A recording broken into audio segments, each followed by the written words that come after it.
విధంగా యాక్చువల్గా గౌరవమైన తెలుగుదేశం పార్టీ జాతీయ అధ్యక్షులు, అదేవిధంగా తెలుగుదేశం పార్టీ జాతీయ వర్కింగ్ ప్రెసిడెంటు నిర్ణయించడం జరిగింది.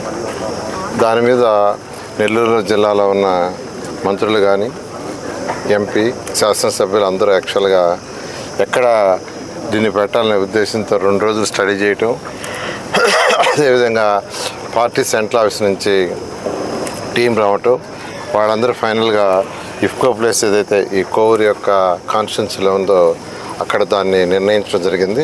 ఎందుకంటే ఈ ప్లేస్ అయితే దాదాపు 2200 ఎకరాలు, పార్కింగ్ కానీ లేదా వచ్చిన వెహికల్స్ ట్రాఫిక్ జామ్ కాకుండా, ఎందుకంటే నేషనల్ హైవే పక్కనే ఉంది కాబట్టి కన్వీనియంట్ ఉంటుందని రేపు ఉదయం 10 గంటలకు యాక్చువల్గా దీనికి పూజా కార్యక్రమం చేస్తారు.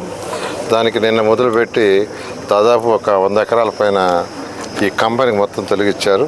బహుశా రేపు ఈవినింగ్ అయితే మొత్తం ఆల్మోస్ట్ కంపెనీతో తొలగిస్తారు. దీనికి సంబంధించి కమిటీలు కూడా ఒక 2 డేస్లో వేస్తామని పార్టీ ఆఫీస్ తెలియజేయడం జరిగింది. ఇంతవరకు ఎప్పుడు జరిగిన విధంగా ఈ యొక్క మహానాడు నెల్లూరులో జరిగే విధంగా అందరం కలిసి తెలుగుదేశం పార్టీ నెల్లూరు జిల్లాలో ఉన్న అందరూ ప్రతి ఒక్కరు, అంటే మంత్రులు కావచ్చు, ఎంపీ కావచ్చు, ఎమ్మెల్యేలు కావచ్చు, కింద స్థాయి కార్యకర్తలు కావచ్చు, కార్పొరేటర్లు కానీ అందరూ కలిసి దీన్ని సక్సెస్ఫుల్గా చేస్తామని అందరూ కలిసికట్టుగా చేయబోతున్నాం. దీని ద్వారా ఏంటంటే మహానాడులో